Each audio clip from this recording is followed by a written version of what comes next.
Untuk apa aksiologi, suatu ilmu pengetahuan itu disusun? Ketiga aspek dalam berpikir filsafat antara ontologi, epistemologi, dan aksiologi saling berhubungan satu dengan yang lain. Itu adalah bidang kajian filsafat. Untuk selanjutnya akan dibacakan oleh Ibu Vivi. Kepadanya kami persilakan.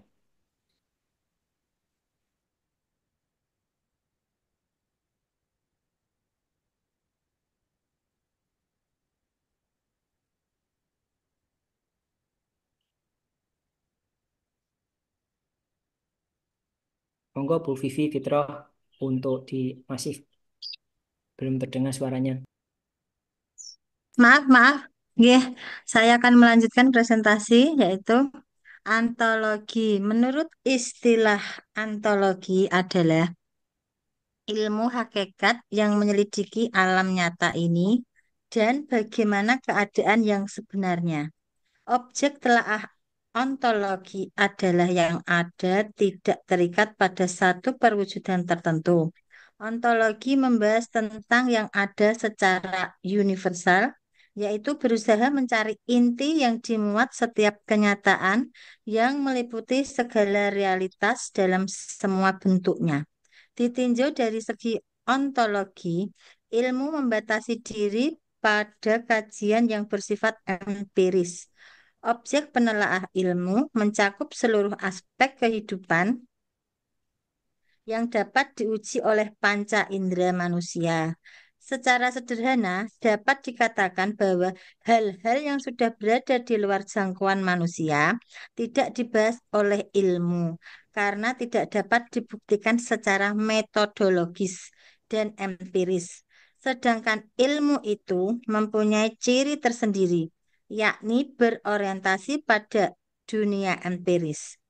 Ontologi kerap kali diidentikan dengan metafisika. Ontologi merupakan cabang ilmu filsafat yang berhubungan dengan hakikat apa yang terjadi. Ontologi menjadi pembahasan yang utama dalam filsafat, di mana membahas tentang realitas atau kenyataan. Pada dasarnya, ontologi berbicara asas-asas rasional dari yang ada, atau disebut suatu kajian mengenai teori tentang ada, karena membahas apa yang ingin diketahui dan seberapa jauh keingintahuan tersebut. Lanjut, Pak. Ontologi lagi yaitu adalah kajian tentang apa yang ada atau realitas. Dalam konteks filsafat ilmu, ontologi membahas tentang hakikat dari objek yang diteliti dalam ilmu pengetahuan. Ontologi mempertanyakan keberadaan dari entitas yang dipelajari dan mencoba menemukan esensi atau inti dari setiap realitas. Aspek ontologis menuntut ilmuwan untuk memahami batasan dari pengetahuan mereka dan menentukan apakah suatu fenomena dapat dipelajari melalui metode ilmiah yang ada. Dalam ilmu pengetahuan, ontologi membatasi ruang lingkup kajian ilmiah hanya pada hal-hal yang berada dalam jangkauan pengalaman manusia dan dapat diuji melalui akal sehat.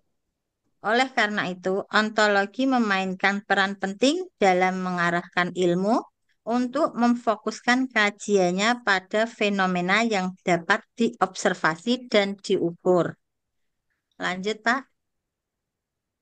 Sekarang epistemologi. Epistemologi berdasarkan akar katanya episteme atau pengetahuan dan logos atau ilmu yang sistematis atau teori. Secara bahasa, epistemologi ini berasal dari bahasa Yunani, yaitu episteme dan logos. Episteme berarti pengetahuan, sedangkan logos berarti teori. Uraian atau ulasan. Jadi, epistemologi dapat diartikan sebagai teori tentang pengetahuan atau teori of knowledge secara terminologi. Epistemologi adalah teori atau ilmu pengetahuan tentang metode dan dasar-dasar pengetahuan, khususnya yang berhubungan dengan batas-batas pengetahuan dan validitas atau sah berlakunya pengetahuan itu bisa juga diartikan bahwa epistemologi adalah ilmu yang membahas tentang pengetahuan dan cara memperolehnya. Epistemologi disebut juga teori pengetahuan, yakni suatu cabang filsafat yang menyoroti atau membahas tentang tata cara, teknik, atau prosedur mendapatkan ilmu dan keilmuan. Lanjut, epistemologi adalah kajian tentang asal mula dan batas-batas pengetahuan. Bidang ini menyoroti bagaimana kita memperoleh pengetahuan, bagaimana kita dapat memvalidasi kebenarannya, serta batas-batas pengetahuan yang kita miliki.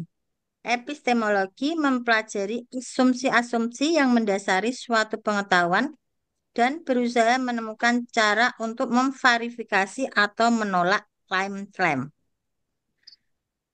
Klaim-klaim pengetahuan dalam filsafat ilmu, epistemologi memberikan dasar untuk mengembangkan metode ilmiah yang dapat diandalkan serta membantu membedakan antara apa yang dianggap dan sebagai pengetahuan ilmiah dengan bentuk pengetahuan lain yang mungkin bersifat subjektif atau dogmatis.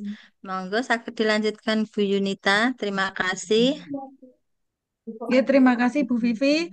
Selanjutnya untuk yang ketiga adalah aksiologi. Aksiologi merupakan cabang filsafat ilmu yang mempertanyakan bagaimana manusia menggunakan ilmunya. Jadi yang ingin dicapai oleh aksiologi adalah hakikat dan manfaat yang terdapat dalam suatu pengetahuan. Aksiologi berasal dari bahasa Yunani yaitu action yang berarti nilai dan logos yang berarti ilmu. Sederhananya, aksiologi adalah ilmu tentang nilai.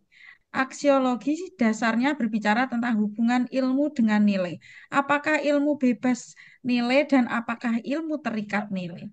Karena berhubungan dengan nilai, maka aksiologi berhubungan dengan baik dan buruk, berhubungan dengan layak atau pantas, tidak layak atau tidak pantas.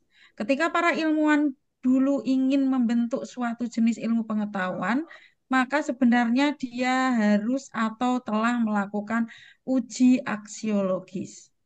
Dilanjut, Pak Doni.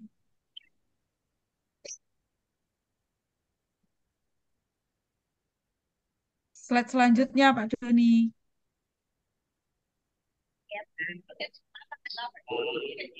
Ya, ini gambaran ya tentang filsafat ilmu. Ini yang sebelumnya, Pak Doni, sebelum ini.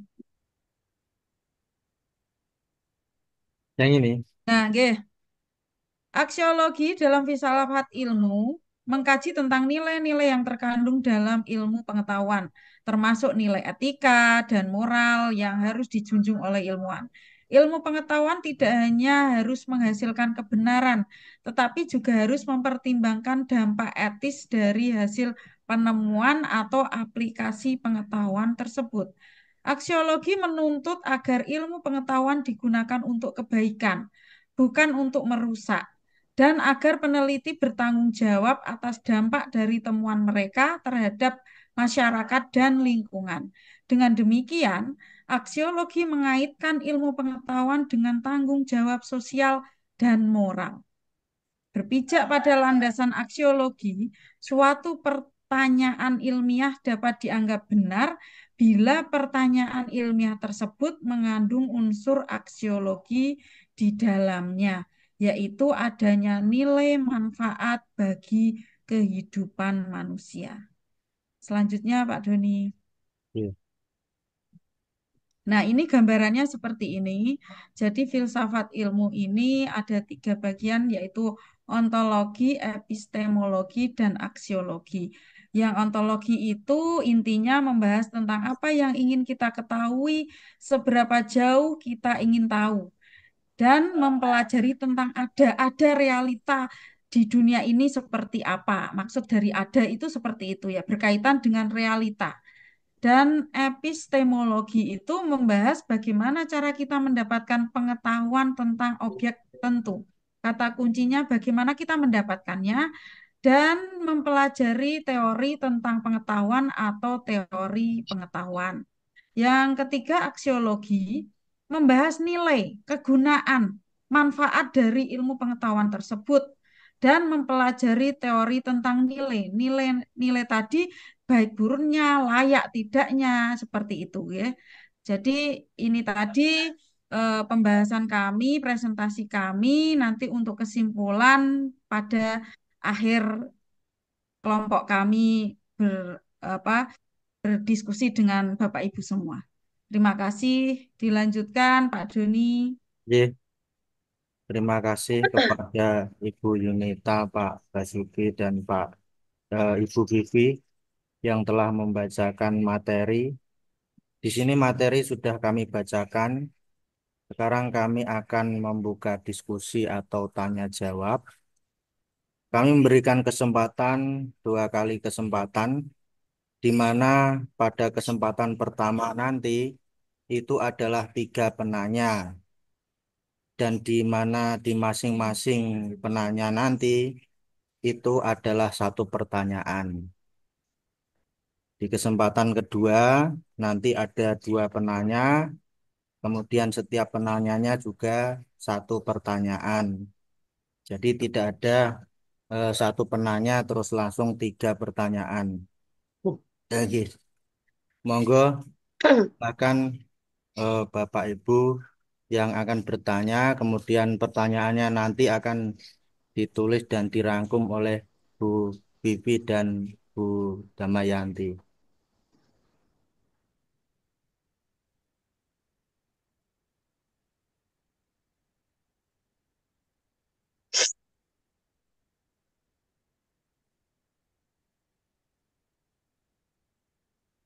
Monggo Bapak Ibu yang ingin bertanya. Ya, Bapak Ibu, Izin tanya, Pak. Ya, Bu Hidayah Ya, pun ya, eh, silakan. Assalamualaikum warahmatullahi wabarakatuh. Waalaikumsalam Izin warahmatullahi tanya, wabarakatuh. bagaimana implikasi aksiologi dalam filsafat pendidikan? Begitu, Pak. Terima kasih. Oke, penanya kedua, silakan.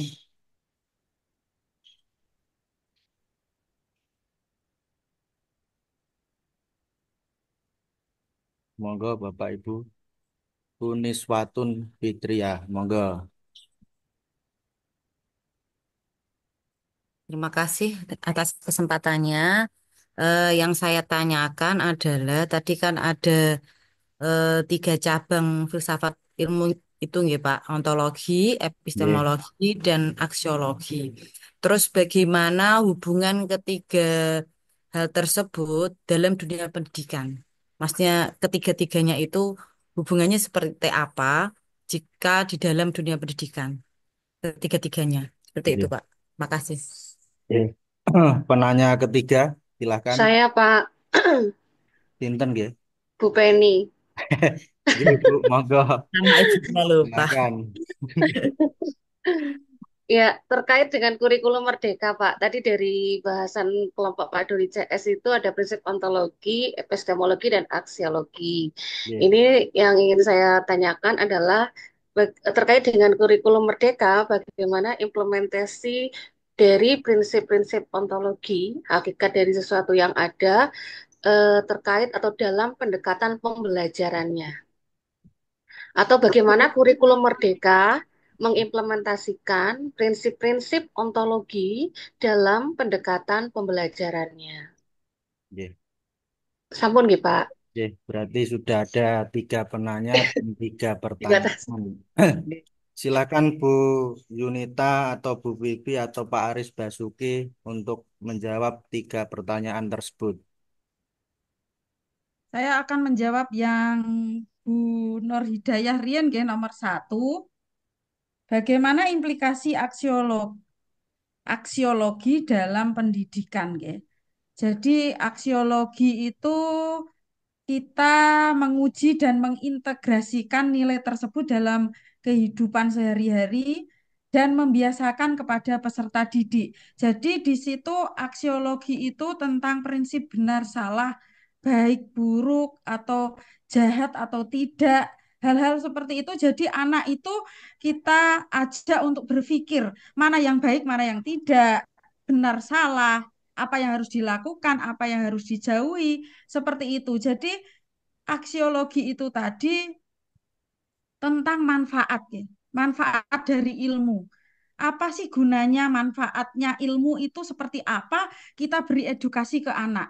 Jadi kita sebagai guru, sebagai fasilitator, kita yang menuntun anak, ya, menuntun anak supaya mereka itu sesuai seperti tujuan pendidikan Ki Hajar Dewantara, ya, menuntun anak sesuai kodrat zaman dan sesuai kodrat alam dan kodrat zaman.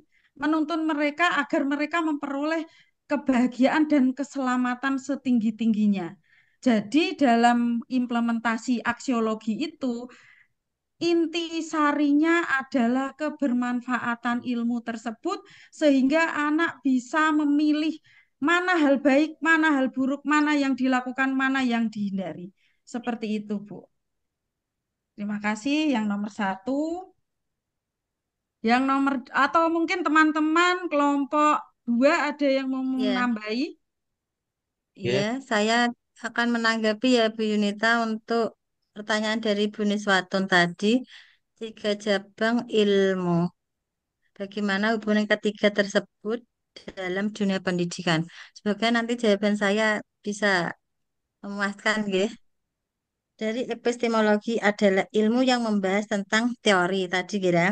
Sedangkan aksiologi adalah kajian ilmu, nilai, ilmu pengetahuan. Antologi sendiri adalah bagian filsafat yang paling umum atau merupakan bagian dari metafisika dan metafisika merupakan salah satu bab dari filsafat tadi.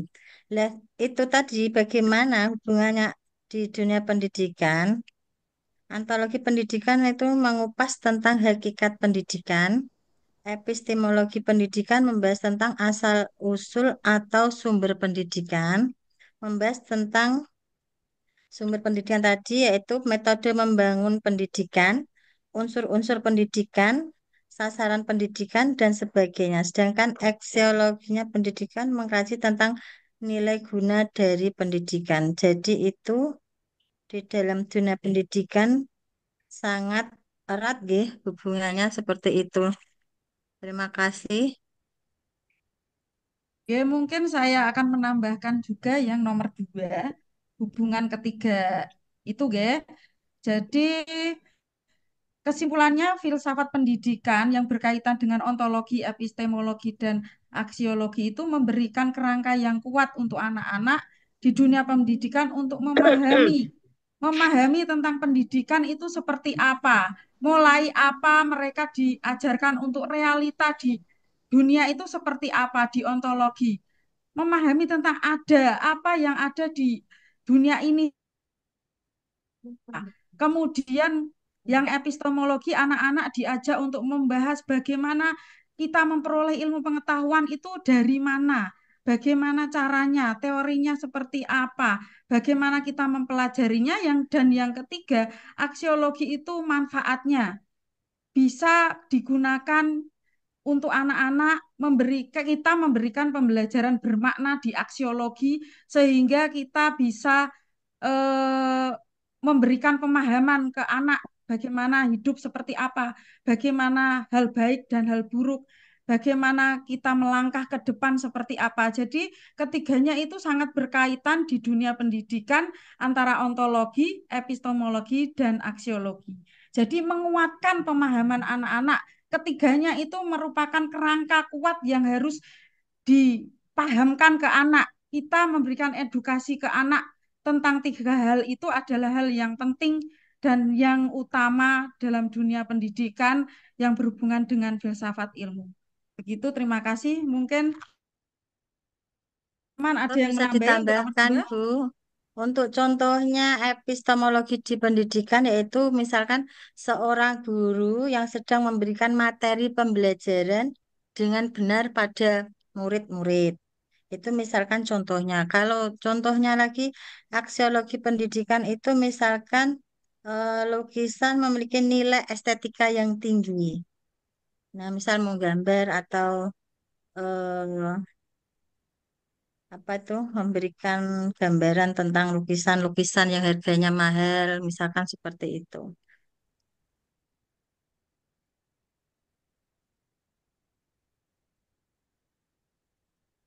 Ya, silakan lanjut ke Yang pertanyaan nomor ketiga. nomor Eh, tiga ya. saya nggih Bu Yunita, Bu Wes, Vivi. silakan, Siap. monggo. Eh, Ini saya akan mencoba menjawab pertanyaan dari Bu Penny, ibunya Pak Doni. Semoga berkesan. Tapi kekurangannya nanti tolong dibantu Bu Junita, Bu Vivi, sama putranya Bu Penny. Karena guyune Pak, aja saya tekan-tekan. Untuk yang saya tangkap dari pertanyaan Bu Penny adalah bagaimana prinsip ontologi dalam pendekatan kurikulum. Kalau tidak salah seperti itu. Semoga saya sih tidak salah dengar. Menurut saya, prinsip ontologi dalam pendidikan pendekatan kurikulum merdeka itu berkaitan dengan hakikat pengetahuan, ada peserta didik, dan proses pembelajaran.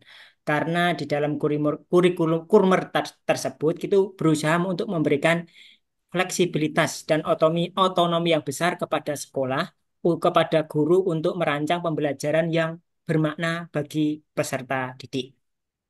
Prinsip-prinsip ontologi dalam kurikulum merdeka mungkin kita melihat anak atau murid itu sebagai pribadi yang unik. Karena setiap anak itu mempunyai potensinya masing-masing.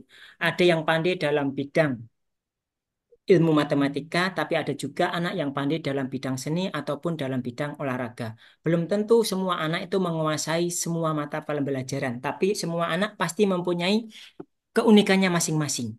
Mulai dari kecil sampai besar pun pasti mempunyai keunikan masing-masing. Itu adalah sebagai sebagai peserta didik sebagai pribadi yang unik. Kemudian yang selanjutnya itu sebagai pengetahuan konstruksi, di mana pengetahuan itu tidak dipandang hanya sebagai kumpulan fakta yang statis, tapi dibangun secara interaksi dan pengalaman. Oleh sebab itu, anak itu diminta untuk membangun pengetahuannya sendiri. Jadi pendidikan yang berpusat pada anak, bukan berpusat pada guru. Untuk selanjutnya itu bisa pembelajaran sebagai proses bermakna ataupun di sekolah itu sebagai tempat bermain.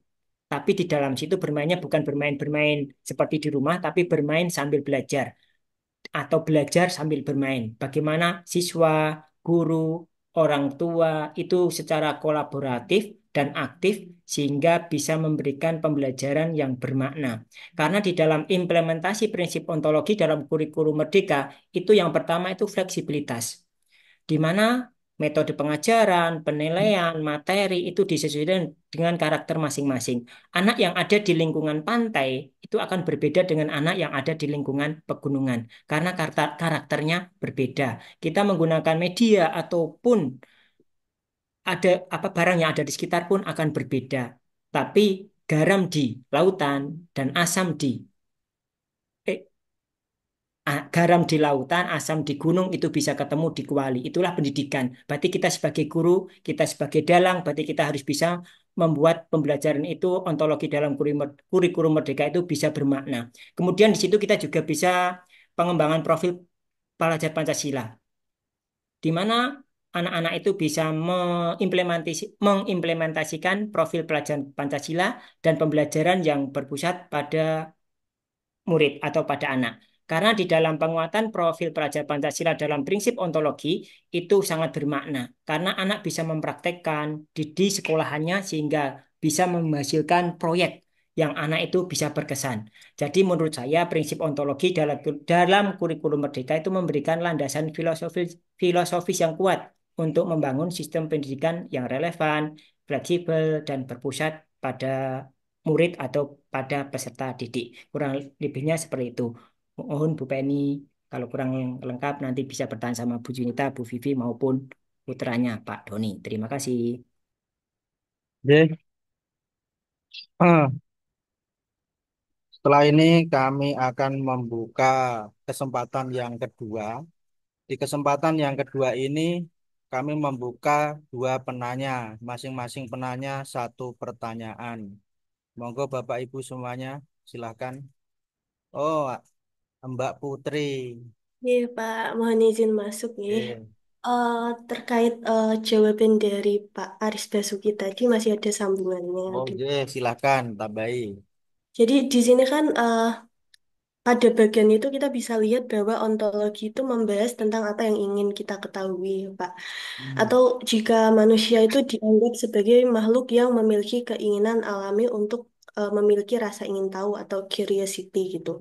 Pertanyaan saya, bagaimana peran pendidik dalam merancang untuk menumbuhkan rasa keingintahuan alami dari peserta didik itu, Pak? Terima Oke, kasih. Oke, dilanjut Budia.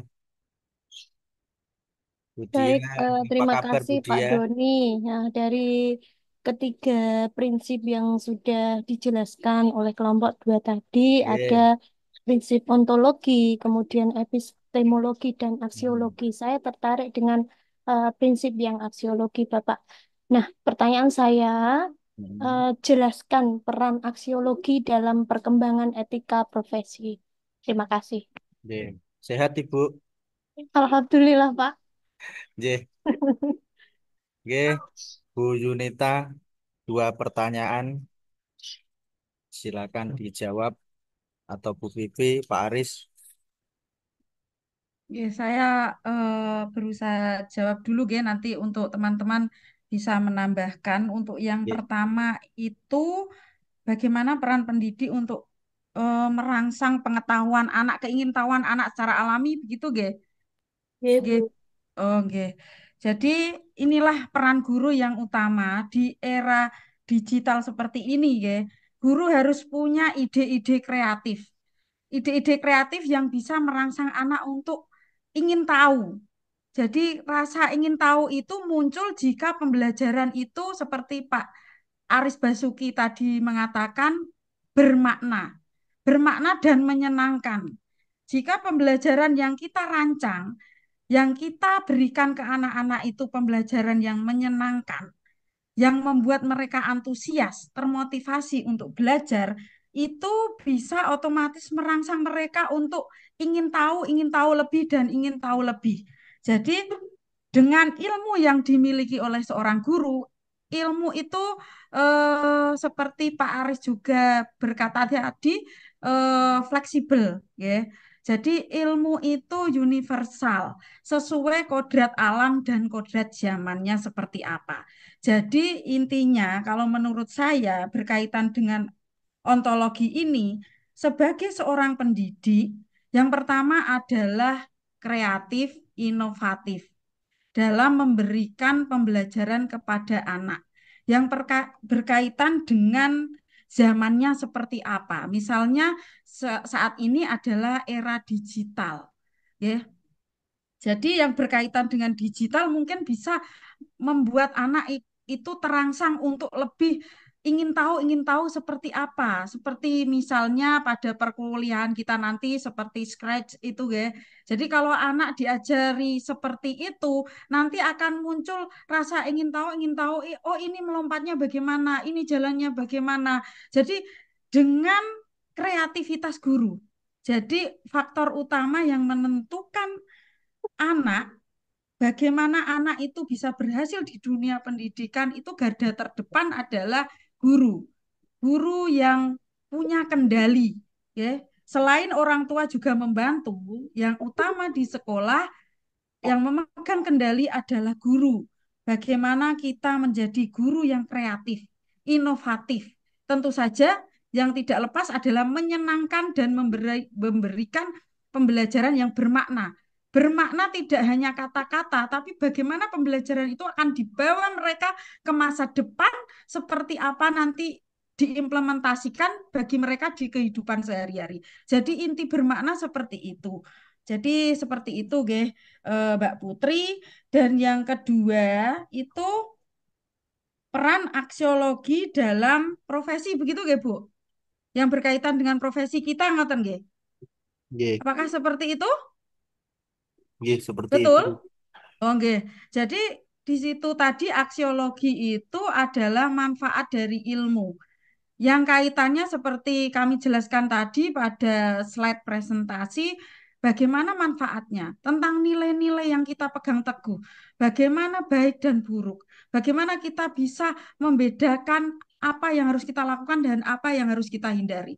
Jadi di era maaf saat ini yang serba era digital dengan gadget dan lain-lain itu bisa membuat kita sebagai seorang pendidik itu kalau tidak berhati-hati itu banyak godaan gitu. Mohon maaf, memang banyak godaannya dengan adanya gadget itu, dengan adanya HP. Jadi kita sebagai seorang guru itu memang harus punya keimanan yang kuat, punya iman yang kuat karena godaan-godaan itu luar biasa gitu. Tidak harus saya sebutkan di sini, mungkin tidak etis godaan-godaan sebagai seorang pendidik itu seperti apa.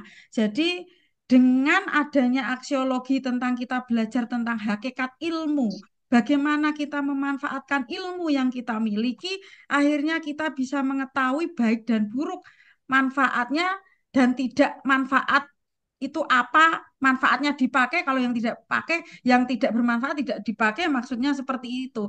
Kita bisa membedakan, kita bisa memposisikan diri sebagai seorang pendidik yang bagaimana. Kita itu jadi guru yang seperti apa? Guru yang apakah guru yang dinantikan oleh muridnya? Apakah guru yang hanya bekerja, datang, hanya melaksanakan tugas kalau selesai pulang, atau guru yang bagaimana? Kita berdiri di depan anak-anak, kita sudah fokus, kita bisa eh, memberikan pembelajaran yang menyenangkan seperti apa, bermakna seperti apa, yang membuat anak antusias, membuat anak terlalu ingin tahu seperti apa. Jadi menjadi guru itu pilihan. Pilihan seperti apa dan menjadi guru yang baik, guru yang menyenangkan, guru yang selalu dinantikan itu pilihan kita. Jadi dengan aksiologi kita tahu manfaat ilmu, manfaat nilai-nilai yang kita junjung tinggi, kita bisa memposisikan diri kita sebagai guru yang seperti apa gitu ya. Mohon untuk dibantu teman-teman untuk ditambahkan. Mohon maaf jika ada kekurangan. Terima kasih. Oke. Pertanyaan yang kedua tadi sudah dijawab, Bu. Oke, ampun. Oke. Monggo dari teman-teman kalau ada yang mungkin menambahkan. Saya Pak Doni. Oke, ini bukan teman ini, kawan ini. Ya, saya izin menambahkan sedikit jawaban dari Bu Yunita untuk pertanyaan Bu Putri. Bagaimana peran pendidik untuk merangsang alami dalam pembelajaran? Di dalam pendidikan, kita bisa merangsang alamiah anak dalam pendidikan itu kita itu melakukan pendekatan pembelajaran yang menekankan pada proses belajar yang sesuai dengan kodrat anak yang tadi sudah dijelaskan oleh Ibu Yunita, yaitu melalui pengalaman langsung, eksplorasi, interaksi dengan lingkungan sekitar. Tujuannya adalah anak itu bisa membantu anak untuk mengembangkan potensinya sendiri, potensi dirinya secara optimal dan membangun hubungan yang harmonis dengan lingkungannya ataupun dengan alam. Mungkin pada waktu kita mau melakukan pembelajaran, pasti kita memberikan pertanyaan pemantik ataupun kita memberikan apresiasi. Di situ kan anak ingin tahu. Jadi kita itu mengajukan pertanyaan. Jadi mendorong siswa untuk bertanya, untuk mencari tahu sendiri jawaban dari pertanyaan kita. Kalau kita sudah memberi apresiasi yang menarik, kemungkinan di pembelajaran selanjutnya anak akan tertarik dengan pembelajaran yang kita sajikan. Kemudian kita memberikan tantangan. Di situ tantangan itu siswa diminta untuk berpikir kritis ataupun mencari solusi dari permasalahan-permasalahan yang kita sajikan di dalam kelas dalam konteks pembelajaran. Kemudian kita juga menghubungkan antara teori dan praktek. Jadi ada teori, ada praktek. Sehingga anak itu akan berkesan dengan pembelajarannya sehingga merangsang alamiah mereka untuk belajar. Kemudian kalau pembelajaran itu kita juga bisa melakukan pembelajaran di luar kelas. Tidak selamanya itu belajar itu ada di dalam kelas yang tersekat oleh dinding.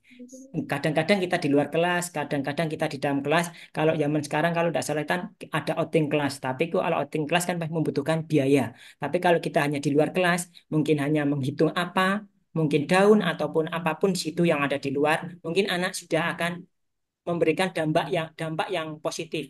Kemudian kita bisa memberikan pembelajaran yang berbasis proyek. tapi yang sesuai dengan grade anak tersebut. Kita tidak bisa memberikan proyek grade 6 kemudian diberikan ke grade 1 kan tidak mungkin. Jadi kita sesuaikan dengan anak tersebut. Kemudian di anak pun di kelas 1 pun itu kan kita harus tidak menyamakan, tapi kita harus membagi mereka sesuai dengan kemampuan masing-masing. Karena anak di dalam kelas pasti mempunyai karakter masing-masing. Itu mungkin untuk mengembangkan atau merangsang. Kemudian di dalam pembelajaran itu kita bisa membuat belajar kelompok. Kita membagi anak itu sesuai dengan kemampuannya. Jadi jadi kita tapi dari segi ini kita harus mempunyai fisik yang kuat, energi yang kuat dan pengetahuan yang kuat karena belajar kelompok kita tidak mungkin hanya melepas mereka. Kemudian kita juga harus menghargai perbedaan. Karena anak pasti mempunyai jawaban yang berbeda-beda atas pertanyaan yang kita lakukan. Dan tidak lupa kita harus mengembangkan empati. Bagaimanapun kita sebagai guru, kita sebagai manusia juga harus mempunyai empati terhadap murid atau peserta didik. Karena dengan kita memberi contoh, setidaknya mereka akan memberikan dampak ataupun memberikan kesan yang baik dalam pembelajaran sehingga pembelajaran yang kita lakukan itu bermakna. Kemudian kita juga harus membangun karakter mereka, menanamkan nilai-nilai yang nilai-nilai luhur yang ada di kehidupan kita, mungkin jujur, tanggung jawab, ataupun peduli terhadap lingkungan. Dan tidak lupa selalu memberikan kesempatan untuk berkontribusi. Bagaimanapun siswa, kalau diminta membantu gurunya, biarpun hanya mengangkat media atau apapun, pasti berkesan. Dulu itu loh, saya diminta untuk membantu ini pembelajaran ini. Jadi setidaknya sampai mereka pun tua, setidaknya akan memberikan dampak positif terhadap peserta didik atau murid. Dan jangan lupa kita selalu menghubungkan dengan alam ataupun yang ada di lingkungan yang ada di luar kelas. Sehingga kita bisa ada di dalam kelas secara teori dan kemudian di luar kelas secara praktek. Jadi kalau bagi saya, pendidikan yang merangsang alamnya itu pendekatan pembelajaran yang sangat relevan dengan kebutuhan anak di era modern. Ada gadget, kemudian kita juga yang tadi disebutan oleh Bu Yunita, kemudian kita berikan di pembelajaran di luar kelas. Sehingga merangsang anak untuk berpikir secara alami dan membantu mereka untuk tumbuh menjadi individu yang cerdas, kreatif, dan peduli terhadap lingkungannya. Kurang lebihnya seperti itu. Terima kasih. Jadi, terima kasih Bapak Ibu semuanya. Eh, untuk selanjutnya kita simpulkan dari diskusi kita pada sore hari ini. Monggo Bu Pipi untuk membacakan kesimpulan dari diskusi kita kali ini. Oke, terima kasih Pak Doni. Untuk kesimpulan kali ini yaitu pada dasarnya para ahli filsafat membagi studi filsafat ilmu pengetahuan menjadi 3 aspek, yaitu ontologi, epistemologi, dan aksiologi. Dalam pembahasannya, ontologi fokus pada hakikat dari suatu ilmu pengetahuan. Ontologi mencoba membuktikan dan menelaah bahwa suatu ilmu pengetahuan tersebut benar dapat dibuktikan kebenarannya. Selanjutnya, epistemologi dalam pembahasannya fokus pada pentingnya cara atau metodologi ilmu pengetahuan tersebut. Jadi, ketika ilmu pengetahuan disoroti melalui epistemologi, maka pembahasannya terarah pada bagaimana sumber yang dipakai oleh para ilmuwan di dalam mengembangkan ilmu pengetahuan dan metodenya seperti apa. Kemudian aksiologi, di mana pembahasan aksiologi fokus pada manfaat atau nilai guna dari ilmu pengetahuan tersebut. Pada intinya, kajian aksiologi itu membahas tentang layak atau tidaknya sebuah ilmu pengetahuan dikembangkan. Dari paparan tersebut, sederhananya bahwa ontologi berbicara tentang eksistensinya, epistemologi berbicara tentang perkembangannya, dan aksiologi berbicara tentang nilainya. Terima kasih Pak Doni, saya kembalikan. Demikianlah rangkaian dari diskusi dan penyampaian materi dari kelompok kami. Semoga bermanfaat bagi kita semua, menjadikan kita lebih termotivasi dalam menyelesaikan berbagai tugas yang ada. tetap saling mendukung, saling bekerja sama, saling support dan sehat selalu semuanya. Apabila ada kata-kata yang kurang berkenan, baik lisan maupun tulisan, kami dari kelompok 2 mohon maaf yang sebesar-besarnya. Waktu kami kembalikan kepada Bapak dosen, setelah itu nanti bisa dilanjut dengan kelompok selanjutnya. Wabillahi taufiq wal hidayah. Wassalamualaikum warahmatullahi wabarakatuh. Waalaikumsalam. Waalaikumsalam warahmatullahi wabarakatuh. Warahmatullahi wabarakatuh. Baik, aplaus untuk kelompok 2 yang sudah presentasi dengan baik, saling mensupport. Bahasa terakhir yang saya suka, Pak. Saling mensupport, saling memotivasi. Ini cukup baik untuk saling mengimbangi ya, antara kelompok yang tampil dengan kelompok yang menjadi audien. Ini menarik. Baik, tadi sudah disampaikan beberapa topik permasalahan, baik secara melihatnya dari aspek epistemologi, kemudian ada ontologi dan ada aksiologi. Ini menarik Bapak Ibu karena memang filsafat itu adalah sumber dari sumber semua ilmu. Kalau saya katakan filsafat itu sumber dari sumber semua ilmu. Mengapa? Karena semua ilmu itu tidak terlepas dari filsafat, filosofisnya. Kalau kita melihat tadi yang sudah dijelaskan oleh kelompok 2, ada epistemologi, ilmu yang membahas tentang teorinya, sedangkan aksiologi adalah kajian tentang nilai ilmu pengetahuan, ada nilainya, value-nya. Kemudian ontologi, bagian filsafat yang paling umum atau merupakan bagian dari metafisika, atau metafisika merupakan salah satu hal yang paling penting di filsafat ilmu. Ini menurut saya ada yang menarik, Bapak Ibu. Mengapa saya katakan bahwa secara umum eh, filsafat itu adalah sumber dari sumber segala ilmu, karena secara es- epistemologi ya, kalau melihat dari filsafat bahwa yang berhubungan dengan asal-usul, hakikat, sifat, jenis, unsur-unsur pendidikan, sasaran pendidikan, dan lain sebagainya, itu menjadi ranah epistemologi. Kemudian, sedangkan pada kajian ontologi itu membahas tentang hakikat yang ada, tentang pendidikan itu sendiri. Kalau saya hubungkan dengan pendidikan. Sedangkan aksiologi itu mempunyai arti teori tentang nilai itu sendiri, nilai-nilai pendidikan itu sendiri. Jadi secara umum kalau boleh saya menggambarkan, landasan berdirinya sebuah bidang ilmu itu filsafat, karena pilarnya cukup jelas, ontologis objeknya, epistemologi itu metode ilmunya, kemudian aksiologis itu tujuan ilmu. Jadi cukup jelas ya. Sekali lagi ontologis itu objeknya ilmu, sedangkan epistemologi itu metode ilmunya, dan aksiologi itu adalah tujuan ilmu. Jadi lengkap ya Bapak Ibu. Kalau sudah membahas tentang pilar utama filsafat ilmu, ya kita tidak bisa mengelak ya, tidak bisa mengelak tentang tiga hal tersebut, karena memang sekali lagi filsafat ilmu adalah sumber dari segala ilmu. Mau politik tetap dilihat dari filsafat ilmu. Makanya ketika ada perdebatan di dunia dunia politik tentang eh, politik itu sendiri, eh, saya tertarik dengan gaya penyampaiannya Rocky Gerung. Rocky Gerung itu seorang filosofis. Dia lulusan S1 filsafat, tapi dia mengajar S1, S2, S3 filsafat ilmu. Mengapa bisa seperti itu? Karena mungkin dia cara berpikirnya sudah betul-betul filsafat ilmu betul. Jadi dia melihat semua ilmu pengetahuan itu dari tiga aspek tadi: epistemologi, ontologis, dan aksiologis. Semuanya dilihat secara utuh,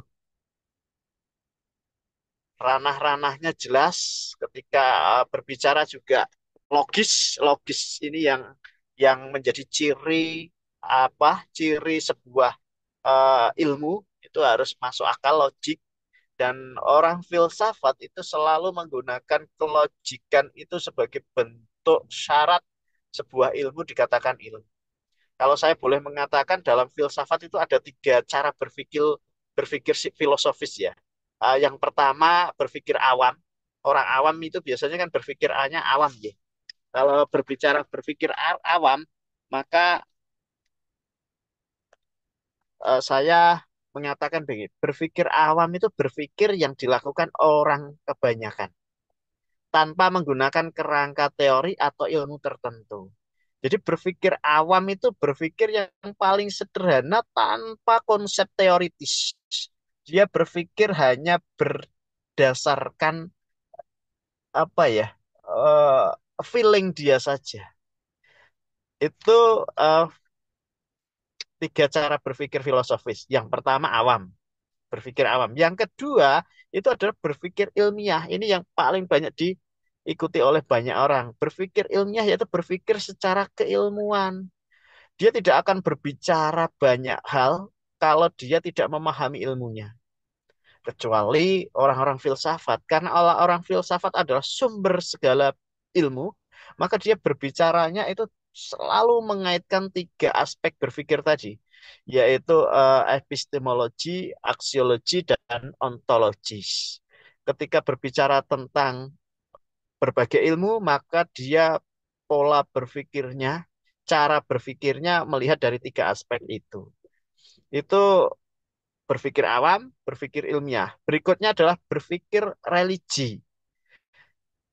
Berpikir religi yaitu cara berpikir yang berbasis pada suatu yang diyakini sebagai kebenaran hakiki.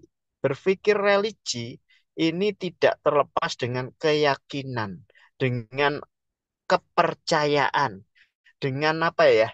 Dengan keyakinan yang dia anut. Sehingga kalau memang dia melihatnya dari aspek Islami misalnya, filsafat ilmu filsafat ilmu yang berbasis Islami, maka baik epistemologi, ontologis, dan aksiologi itu selalu berbasis Islami.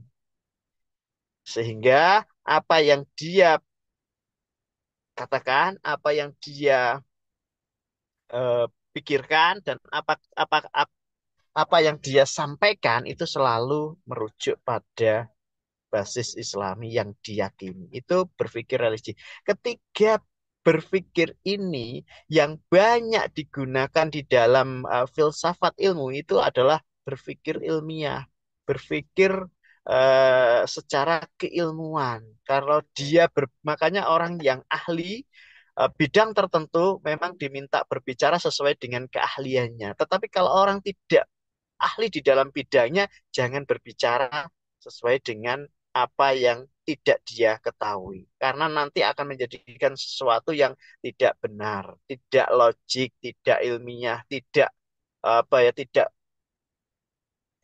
dapat diterima oleh akal sehat. Ini yang perlu saya tegaskan kembali, itu yang dari aspek epistemologi. Tadi saya sudah katakan epistemologi itu merupakan suatu ilmu yang mengkaji tentang sumber pengetahuan atau asal mula metode, struktur, dan valid tidaknya sesuatu pengetahuan. Contohnya, kalau dalam kehidupan sehari-hari berhubungan dengan bagaimana kita mendapatkan ilmu pengetahuan. Contohnya yaitu, oh ini cara membuat kursi. Ini cara membuat meja. Ini cara membuat artikel. Ini cara membuat mengendarai mobil dan lain sebagainya. Itu adalah bagian dari epistemologi.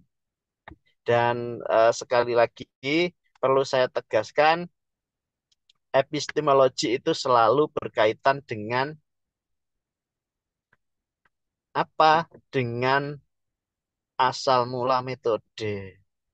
Kemudian kalau dari ontologi, ontologi itu pengetahuan tentang hendaknya diuraikan antara lain secara metodis, sistematis, koheren, rasional. Dari aspek ontologi itu selalu mengaitkan dengan hal-hal yang tadi saya sebut. filsafat ilmu, orang filsafat itu kebanyakan kalau dia berbicara itu selalu menggiring opini dengan meyakinkan dari berbagai aspek sudut pandang sesuai dengan yang dia pikirkan secara epistemologi, ontologi maupun secara aksiologi. Tapi yang memang menjadi persoalan yang bisa disalahgunakan adalah bagaimana dia menggiring opini. Itu yang kadangkala mungkin Bapak Ibu sering melihatnya di acara TLC ketika Rocky Gerung mencoba menyampaikan persepsi atau perspektif pandangannya terkait dengan sebuah kasus, kemudian menggiring opini publik kepada cara dia berpikir secara epistemologi, ontologi maupun aksiologi. Ini yang kadangkala kelebihannya orang filsafat di sana. Makanya ketika dia berbicara menggunakan menggunakan pengetahuan secara epistemologi, aksiologi dan ontologi itu selalu menggiring opini untuk meyakinkan kepada publik apa yang dia katakan betul-betul dapat diterima oleh akal sehat dan menjadi pembenaran. Ini yang menurut saya kadangkala ini yang paling memungkinkan orang bisa memanfaatkan filsafat ilmu. Dalam aspek pendidikan, filsafat ilmu ini juga kadangkala hati-hati juga. Tadi kalau saya dengarkan dari diskusi Bapak Ibu di eh, perkuliahan pada siang hari ini, itu ada yang mengatakan bahwa dari aspek filsafat ilmu kalau dihubungkan dengan kurikulum, kemudian dihubungkan secara umum tentang pendidikan dan pembelajaran, dan mengaitkan antara filsafat ilmu itu dari aspek peserta didik. Tapi yang perlu saya tegaskan di dalam eh, filsafat pendidikan dasar ini adalah begini Bapak Ibu. Ini tidak terlepas dari ilmu psikologi juga, karena memang ilmu psikologi juga mengambil peran sebagai bentuk andil filsafat ilmu dari aspek psikologinya juga. Karena memang ketika kita berbicara tentang peserta didik, maka kita tidak lepas dari perkembangan peserta didik. Bahwa karakteristik peserta didik itu juga perlu dipertimbangkan. Misalnya tadi mengatakan pembelajaran yang bermakna. Pembelajaran yang bermakna adalah pembelajaran yang memiliki makna yang positif kepada peserta didik sehingga eh, peserta didik itu merasa bahwa pembelajaran itu memiliki makna bagi dia. Kalau kalau dulu ada namanya BTL, metode BTL, Battle Teaching Learning, yaitu pembelajaran bermakna. Pembelajaran bermakna itu selalu diawali dari sebuah kesalahan siswa, kemudian dibenarkan, dan pembenaran itu selanjutnya menjadi pembelajaran yang bermakna. Itu BTL, Battle Teaching and Learning. Itu model pembelajarannya lebih menekankan pada pembelajaran bermakna. Tapi ingat Bapak Ibu, seperti tadi yang sudah disampaikan oleh kelompok 2 juga, Pak siapa tadi ya, bahwa peserta didik itu unik Bapak Ibu. Setiap individu itu unik, selalu memiliki kelebihan dan kekurangannya. Setiap individu itu unik dengan keunikannya yang sudah dianugerahkan oleh Tuhan Yang Maha Esa. Kadang peserta didik itu ada yang pinter melukis, pinter menggambar, tapi tidak bisa matematika. Dia tidak bisa bahasa Indonesia. Dia tidak bisa bahasa Inggris. Tapi dia pandai menggambar. Dia pandai melukis. Itu keunikan individu. Dan setiap individu memiliki kelebihan dan kekurangan masing-masing. Dan individu yang unik itu selalu melekat pada setiap manusia. Jadi jangan pernah Bapak Ibu menjudgment siswa itu bodoh. Karena kebodohan dalam satu aspek bisa jadi menjadi power untuk memiliki keunikan yang lebih jauh dari kebodohan itu. Misalnya, dia pandai matematika, atau dia tidak pandai matematika, tapi ternyata dia pandai menggambar. Kalau mau gambar itu realistis banget. Apa yang dia gambar itu real sesuai dengan kenyataan. Hampir mendekati 100% real. Ini yang menjadi hal yang menarik. Sekali lagi, setiap individu itu unik. Keunikannya dimiliki setiap manusia sebagai bentuk anugerah dari Tuhan yang Maha Esa. Ini yang perlu saya tegaskan. Jadi kalau merujuk pada filsafat ilmu, maka faktor-faktor yang mempengaruhi pembelajaran di sekolah dasar, pendidikan di sekolah dasar, itu kalau kita lihat ada beberapa faktor yang mempengaruhi pembelajaran ya. Satu, faktor karakteristik materi. Yang kedua, karakteristik peserta didik. Yang ketiga, tujuan pembelajaran. Yang keempat, alokasi waktu. Ya, Mbak. Dan lain sebagainya. Itu bagian yang tidak terelakkan dari faktor-faktor pembelajaran. Termasuk media pembelajaran yang digunakan, metode pembelajaran yang digunakan, dan sebagainya. Bapak Ibu, itu gambaran sedikit tambahan dari saya tentang diskusi hari ini. Ada sesuatu hal yang menarik yang menurut saya penting. Tadi sudah disampaikan di simpulan kelompok 2 bahwasannya memang filsafat ilmu ketika melihat dari 3 pilar yang sudah disebutkan tadi, maka kita harapannya belajar dari filsafat pendidikan dasar ini, kita memiliki pengetahuan tentang cara pandang ilmiah mengenai suatu persoalan pendidikan dasar, itu dilihat dari epistemologi, ontologi, dan aksiologi. Apapun di dalam ilmu pengetahuan itu selalu melihat dari 3 pilar filsafat ilmu itu. Saya kira itu tambahan dari saya, Bapak Ibu. Mudah-mudahan apa yang hari ini kita diskusikan tadi menarik, cukup bagus. Sekali lagi tadi saya minta maaf, ini saya di mobil sambil nguji UK PPG di sela-sela mengajar Bapak Ibu. Karena memang ini masa penilaian UKPPG dari kemarin sampai tanggal 2, sehingga saya menyempatkan tetap mengajar Bapak Ibu sambil menilai UKPPG, karena banyak UMK ini menilai ada sekitar 1.200 mahasiswa se-Indonesia untuk UKPPG dari berbagai provinsi di Indonesia. Ini kebetulan saya sudah menilai hampir 40 mahasiswa, sehingga saya tadi nyambi, mohon maaf, menyimak Bapak Ibu diskusi menarik, makanya saya tertawa sendiri. Ternyata mahasiswa S2 MPD UMK itu sudah betul-betul bisa maksimal berdiskusi dengan berjalan secara baik dan menarik apa yang sudah disampaikan di dalam proses diskusi tadi.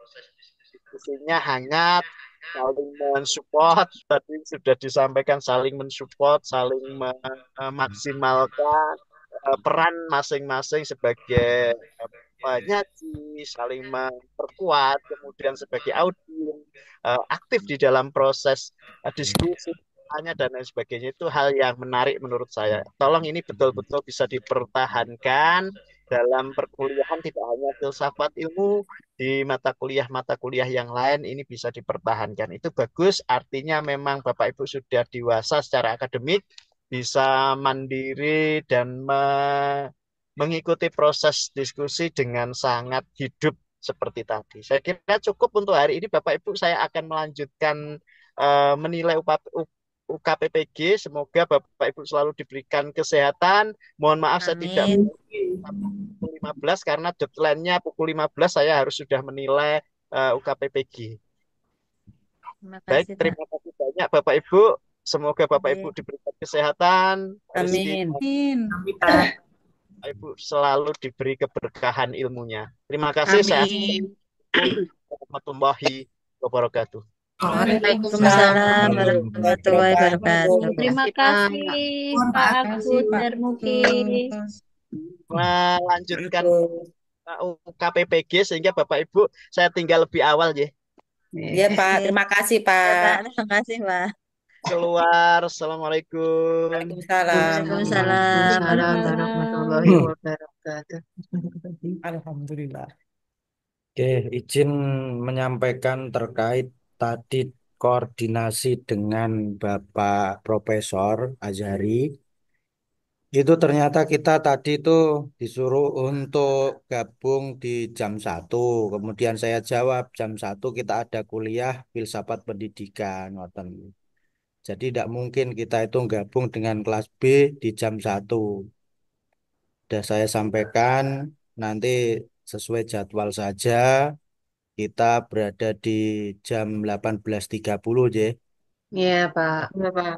Oke, kemudian untuk jam yang kedua dengan Pak Adiriono tadi siang juga sudah saya sampaikan linknya. Semoga hari ini beliau bisa on time dan bisa masuk di link Zoom, tidak ada halangan suatu apapun. Amin. Eh, ini kita istirahat dulu, je. Iya. Oh, Oke, Pak Doni. iya. Alhamdulillah tidur siang. Izin live ya, Pak. Je, je. Saya juga izin live, Pak. Je, Bu. Bismillah, Pak Doni. Assalamualaikum.